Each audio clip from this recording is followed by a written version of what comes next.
اعوذ باللہ من الشیطان الرجیم بسم اللہ الرحمن الرحیم الحمد للہ رب العالمین الرحمن الرحیم مالک یوم الدین الصلاۃ والسلام علی رسول الکریم وآلہ الطیبین الطاہرین المعصومین سیما بقیت اللہ فی الارضین روحی وارواح العالمین لتراب مقدمہ الفدا ولعنۃ اللہ علی اعدائہم اجمعین من یوم عداوتہم الی قیام یوم الدین. اما بعد فقد قال اللہ تبارک و تعالی فی کتابہ المجید اعوذ باللہ من الشیطان الرجیم یا ایھا الذین آمنوا ادخلوا فی السلم کافۃ ولا تتبعوا خطوات الشیطان انہ لکم عدو مبین. جیسے کہ آپ کو معلوم ہے کہ ہم خدائے بزرگ و برتر کی کلام میں سے ایک آیت آپ کی خدمت میں پیش کرنے کی سعادت حاصل کرتے ہیں، اور اس دفعہ موضوع ہم نے چنا ہے کہ خدا نے قرآن مجید میں مومن کو جب مخاطب کر کے بات کی ہے ان باتوں کو دیکھنے کی کوشش کریں، اس لیے کہ ہمارا دعویٰ ہے کہ ہم مومن ہیں. اگر ہم مومن ہیں اور خدا نے جو ہمیں مخاطب کر کے باتیں کی ہیں ان کا ہمیں علم ہونا چاہیے کہ خدا نے قرآن مجید میں ایک مومن سے کس انداز میں خطاب کیا ہے. آج جو آیت آپ کی خدمت میں تلاوت کرنے کی سعادت حاصل کی ہے، اس میں خدا بزرگ و برتر ارشاد فرما رہا ہے یا ایھا الذین آمنوا، اے وہ لوگوں جو ایمان لے کر آئے، جو اپنے آپ کو مومن کہلاتے ہو. آپ لوگوں سے میرا خطاب یہ ہے کہ ادخلوا فی السلم کافۃ، اسلام میں پورے کے پورے داخل ہو جاؤ. یہ پورے کے پورے داخل ہونے سے کیا مراد ہے؟ ادخلوا داخل ہو جاؤ، فی السلم اسلام میں، کافۃ پورے کے پورے. اس سے کیا مراد ہے؟ عموماً یہ ہوتا ہے کہ ہم اپنی مرضی کا دین لے رہے ہوتے ہیں، جہاں پر ہمیں آسانی مل رہی ہوتی ہے ہم اس کو تو لے رہے ہوتے ہیں، اور جہاں پر ہمیں آسانی نہیں مل رہی ہوتی، ہمیں کچھ دشواری کا سامنا کرنا پڑتا ہے، اس کو ہم کبھی قبول نہیں کرتے. دوسرے لفظوں میں پیکج والے دین کے اوپر ہم عمل کر رہے ہیں. پیکج والا دین کیا ہوتا ہے؟ ایک ہوتا ہے پیکج والی زندگی، پیکج والی کامیابی، راتوں رات کروڑ پتی ہو جانا، راتوں رات امیر ہو جانا، جھوٹی شہرت حاصل کر لینا. اسی طرح راتوں رات ایک ہی کسی ایکشن سے اپنے آپ کو جنت کا مالک بنا لینا. نا، یہ وہ دین نہیں ہے جو ہم سے مانگا جا رہا ہے. خدا کیا کہہ رہا ہے کہ دین میں پورے کے پورے داخل ہو جاؤ. دین کے دو حصے ہیں، ایک ہے اصول دین اور ایک ہے فروع دین. اصول دین میں ہم ایمان لے کر آتے ہیں، کسی چیز کو مان رہے ہوتے ہیں، مثلا اللہ کو وحدہ لا شریک مان رہے ہوتے ہیں. ہم اصول دین کے اندر ہم محمد الرسول اللہ صلی اللہ علیہ وآلہ وسلم کو خاتم النبیین مان رہے ہوتے ہیں. یہ اصول دین کا حصہ ہے. ہم مرنے کے بعد دوبارہ اٹھنے پر اور اٹھنے کے بعد سوال و جواب پر اور پھر اس کے مطابق جزا و سزا جنت یا جہنم پر ایمان رکھتے ہیں. یہ کیا ہے؟ یہ اصول دین ہے. ہم رسول اکرم صلی اللہ علیہ وآلہ وسلم کے بعد ائمہ طاہرین علیہ السلام کو اپنے لیے امام اور حجت خدا اور ولی اللہ سمجھتے ہیں. یہ کیا ہے؟ یہ اصول دین ہے.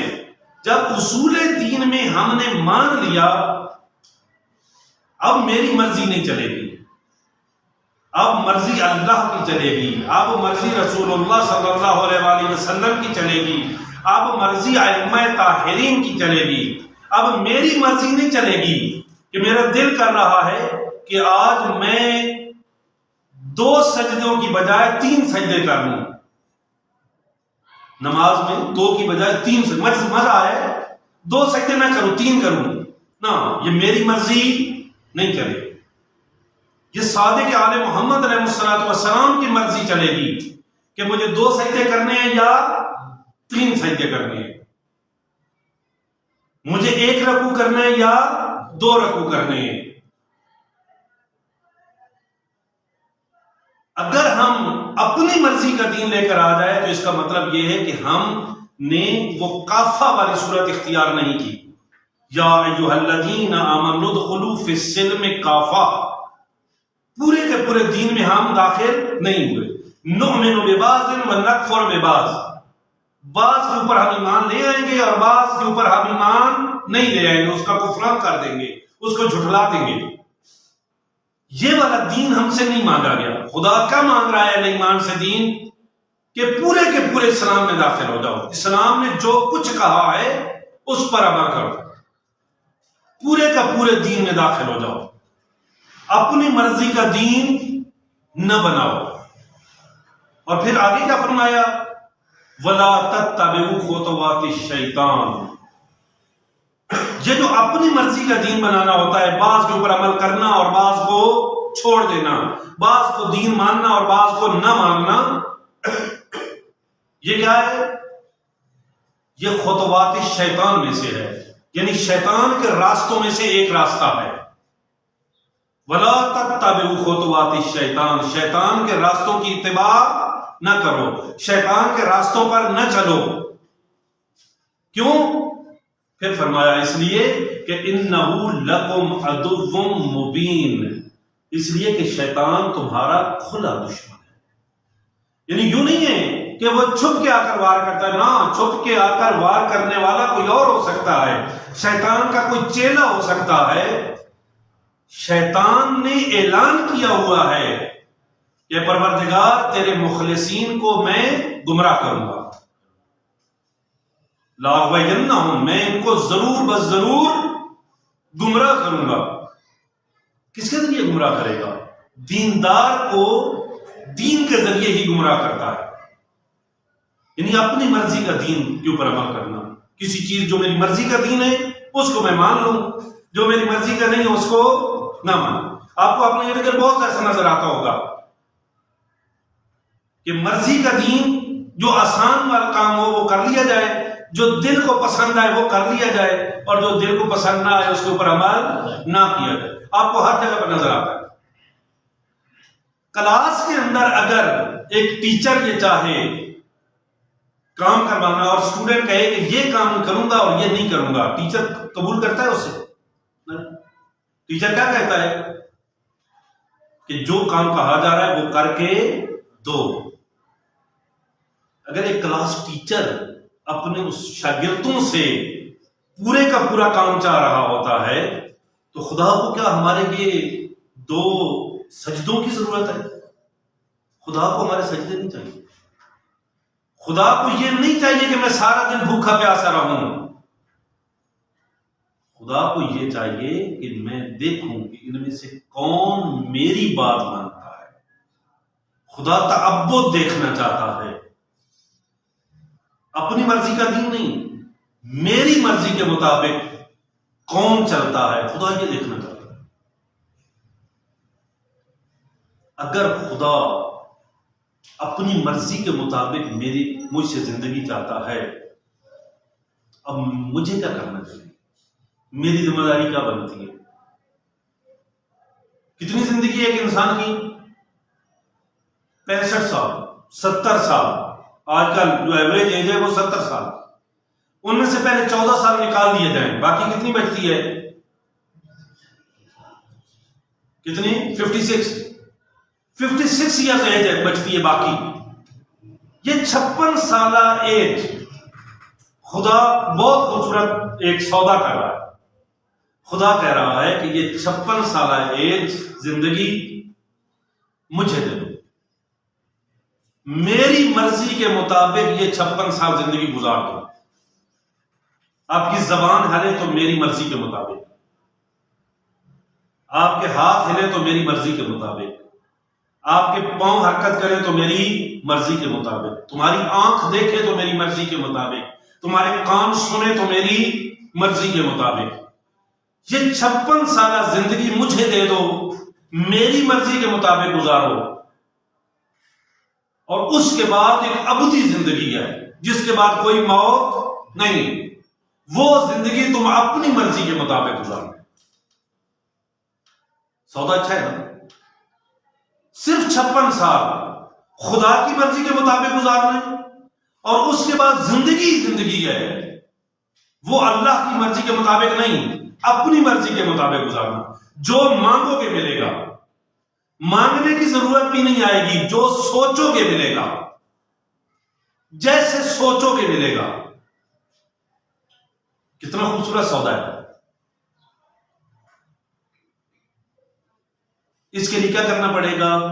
یا ایھا الذین آمنوا ادخلوا فی السلم کافہ، پورے کا پورا اسلام میں آنا پڑے گا. بعض لوگ یہ سمجھتے ہیں کہ صرف مسجد کے اندر اسلام ہوتا ہے. مسجد کے اندر اسلام، دفتر میں کوئی اسلام نہیں ہے، سکول کے اندر کوئی اسلام نہیں ہے، کالج کے اندر کوئی اسلام نہیں ہے، دکان میں کوئی اسلام نہیں ہے، وہاں میری مرضی چلے گی. نو، دین مقدس اسلام کا یہ جو نظریہ ہے یہ سیکولرزم ہے. سیکولرزم دنیا کو دین سے جدا کرتی ہوئی نظر آتی ہے. ہمارا یوں نہیں ہے. ہمارا ایک ایک قدم، ہماری ایک ایک حرکت، ہمارا ایک ایک لحظہ، یہ ہمارے دین اس کے بارے میں حکم رکھتا ہے. میں ہاتھ ہلا رہا ہوں نا، یہ میرا ہاتھ ہلانا، یہ میرا زبان سے بولنا، اس کے بارے میں بھی خدا نے حکم دیا ہوا ہے. یا یہ واجب ہے، یا یہ حرام ہے، یا یہ مستحب ہے، یا یہ مکروہ ہے، یا یہ مباح. اس کا مطلب یہ نہیں ہے کہ میں مسجد سے باہر جیسے مرضی ایسے زندگی گزاروں. نا، میری زندگی کے ایک ایک لحظے کے بارے میں دین مقدس اسلام نے حکم دیا ہوا ہے، مجھے اس کا پتہ ہونا چاہیے. تو یہ اگر میں کر لوں تو یہ ہے حقیقت میں یا ایھا الذین آمنوا ادخلوا فی السلم کافہ، اسلام کے اندر پورے کے پورے داخل ہو جائیں. ولا تتبعوا خطوات الشیطان. اگر اس کے علاوہ ہے کہ یہاں میری مرضی چلے گی، یہاں کوئی مسئلہ نہیں ہے، پھر پارٹی ہو رہی ہے، یہاں پر ڈھول بھی چل جائے گا، یہاں پر ڈانس بھی چل جائے گا، یہاں پر میوزک بھی چل جائے گی، اگر یہ ہوا تو اس کا مطلب یہ ہے کہ ہم خود دین سے دور جا رہے ہیں. وہ جو آمنوا ادخلوا فی السلم کافہ والی بات نہیں رہے گی. زندگی کا کوئی ایک لحظہ، آج شادی ہے، شادی میں کوئی مسئلہ نہیں ہے، آج جو ہے نا وہ فلاں ڈانسر کو بلا لیا جائے اور محظوظ ہو لیا جائے. نو، فلاں غلط کام کر لیا جائے، کبھی کبھی دوست مل کر بیٹھتے ہیں، کوئی بات نہیں. یہ والا کیا ہے؟ یہ حقیقت میں دین کو اپنی مرضی کے مطابق استعمال کرنا ہے. یہ دینداری نہیں ہے. اگر ایسا کریں گے تو اس کے بارے میں خدا نے فرمایا ہے وَلَا تَتَّبِعُوا خُطُوَاتِ الشَّيْطَانِ، یہ شیطان کے راستوں میں سے ایک راستہ ہے، اس کی پیروی نہ کریں. إِنَّهُ لَكُمْ عَدُوٌّ مُبِينٌ، اس کا کام ہی یہ ہے کہ تمہیں جہنم میں لے جانا، اس نے تمہیں جنت سے دور رکھنا ہے. خدا ہم سب کو پورے کا پورا دین مقدس اسلام میں داخل ہونے کی توفیق عطا فرمائے، اور شیطان مردود اور دشمن انسان سے دور رہنے کی توفیق عطا فرمائے. پر محمد وعلی محمد صلی اللہ علیہ وسلم